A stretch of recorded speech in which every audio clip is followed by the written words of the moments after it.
తెలంగాణలో కాలిపోతున్న మోటార్లు, పేలిపోతున్న ట్రాన్స్ఫార్మర్లు, ఆత్మహత్యలు చేసుకుంటున్న రైతులు, ఇది ఒక పెద్ద సెంటిమెంట్.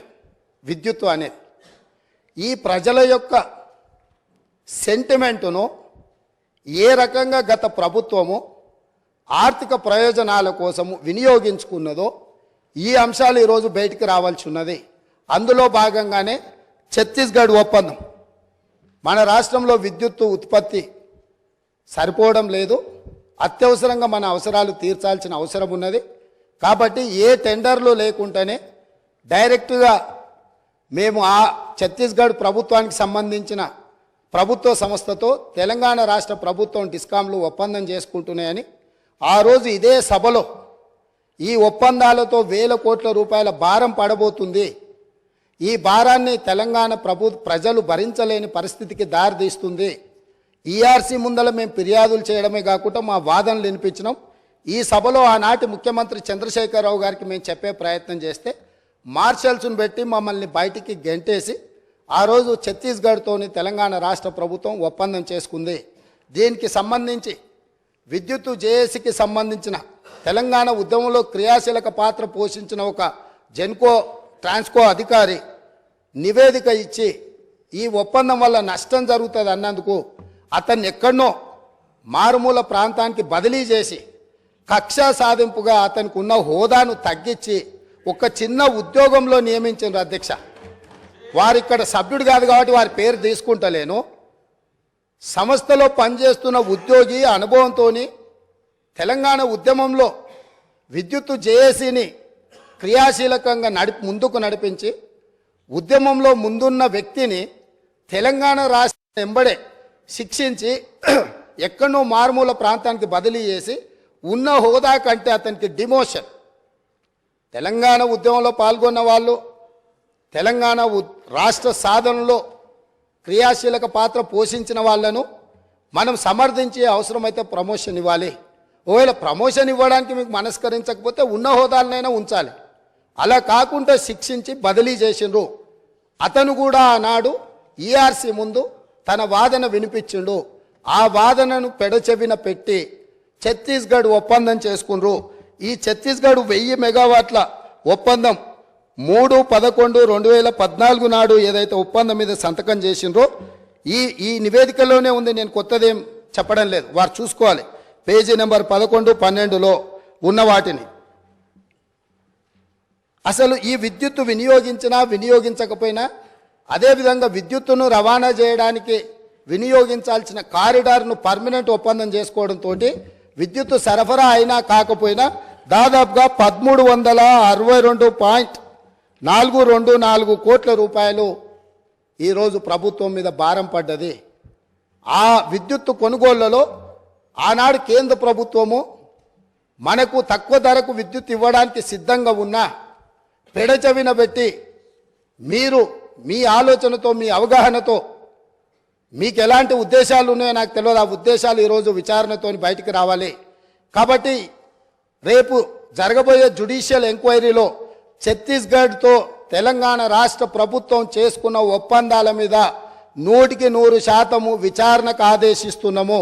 ఈ ఛత్తీస్గఢ్ 1000 మెగావాట్ల విద్యుత్తులో జరిగిన కుంభకోణము, నిర్లక్ష్యము, ఈరోజు ఛత్తీస్గఢ్లో ఏవైతే కేసులు నడుస్తున్నాయో ఈరోజు వాళ్ళు ఫిక్స్డ్ కాస్ట్ వేరియేషన్ కాస్ట్ని లెక్కలేసి వాళ్ళు ఏ అదనంగా అడుగుతున్నారో ఏ పరిస్థితులు ఉన్నాయో అక్కడ ఛత్తీస్గఢ్ ఈఆర్సీ ముందలో జరుగుతున్న కేసులు ఏమున్నాయో వీటన్నిటిని పూర్తి స్థాయిలో విచారణ చేయడం ద్వారా మొత్తం వాస్తవాలను బయటకు తీయాల్సిన అవసరం ఉంది.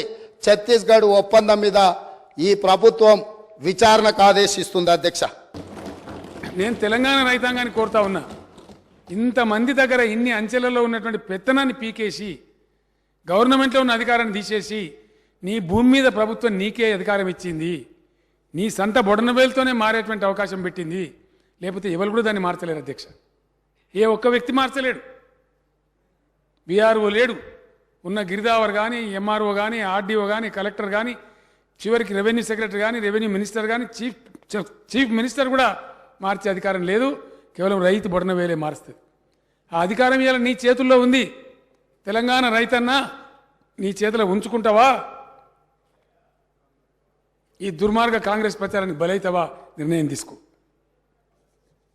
నేను రైతులకే వదిలేస్తున్నా. ఇట్లా మాట్లాడి ఇంత కష్టపడి ఇంత మంచి సిస్టమ్ తెచ్చినట్టు మాకు పిండం పెడతామని మాట్లాడతారు అధ్యక్ష.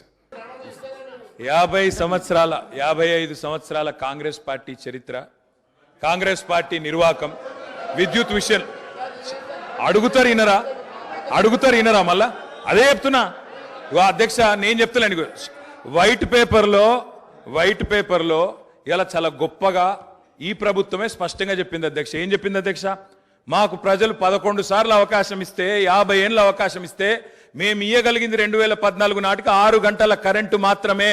అంతటి అసమర్థత మాది, అంతటి చేతగానితనం మాది అని వాళ్ళే ఒప్పుకున్నారు అధ్యక్ష. చెప్పనండి అధ్యక్ష, నేనేం అన్పార్లమెంటరీ మాట్లాడతలేను, శ్వేతపత్రంలోదే మాట్లాడుతున్నా అధ్యక్ష. అధ్యక్ష ఇప్పుడు మీది కాంగ్రెస్ పార్టీ కాదు సార్. అధ్యక్ష మీరు మాకు అవకాశం ఇవ్వాలి సార్, తప్పు సార్ సార్. ఆయన మాట్లాడినప్పుడు నాకు అవకాశం ఇవ్వాలి మీరు దయచేసి. అధ్యక్ష విజయవాడలో రాయలసీమ థర్మల్ పవర్ కేంద్రం ఎక్కడ పెట్టిన అధ్యక్ష? కడపలో బొగ్గుందా అధ్యక్ష? కడపలో నీళ్లున్నాయా అధ్యక్ష? విజయవాడలో బొగ్గుందా? ఇలా బాగా మాట్లాడుతున్నారు. ఆ రోజు తెలంగాణలో విద్యుత్ కేంద్రాలు కట్టకుండా తెలంగాణ ఏర్పడే నాటికి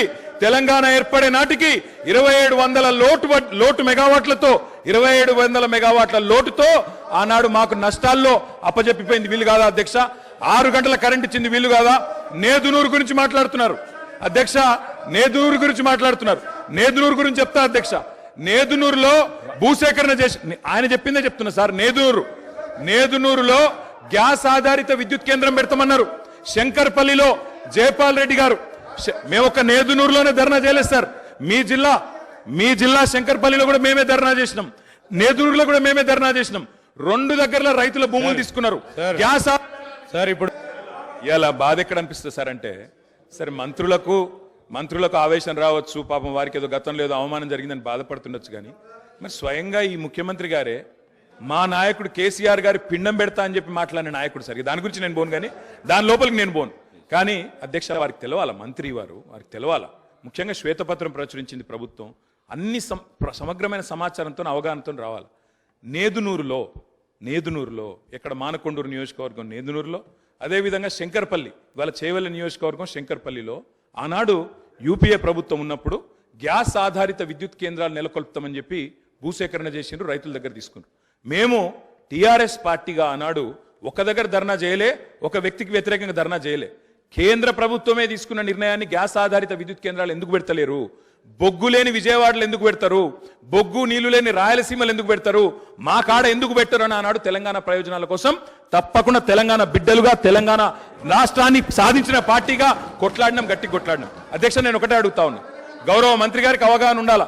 ఈ దేశంలో ఎక్కడన్నా గ్యాస్ ఆధారిత విద్యుత్ కేంద్రం సఫలమైందా? నేదునూరులో గ్యాస్ అలొకేషన్ అయ్యిందా? ఏదో అక్కడ హాట్ స్పాట్స్ గా భూములు తెచ్చిండ్రు, ఏదో క్లియరెన్స్ అన్నారు, పారేసిపోయిండ్రు తప్ప ఆనాడు యూపీఏలో జయపాల్ రెడ్డి గారు స్వయంగా పెట్రోలియం శాఖ మంత్రిగా ఉండే గ్యాస్ అలొకేషన్ చేయలేదు కాబట్టే ఆ 2 ప్రాజెక్టులు టేకాఫ్ కాలేదు. నేను మంత్రి గారిని కోరుతా ఉన్నా, ఇప్పుడు టేకప్ చేయండి. ప్రభుత్వం మీది. నేదునూరులో పెట్టండి, శంకర్పల్లిలో పెట్టండి, తప్పకుండా పెట్టి ఇప్పుడు హామీ ఇవ్వాలా. ప్రభుత్వం కమిట్మెంట్ ఇవ్వాలా. గౌరవ డిప్యూటీ సీఎం గారు హామీ ఇస్తారని చెప్పి కూడా నమ్ముతా ఉన్నా. ఇంకొక మాట కూడా అధ్యక్ష, ఇవాళ ముఖ్యమంత్రి గారు చాలా మాటలు మాట్లాడినారు.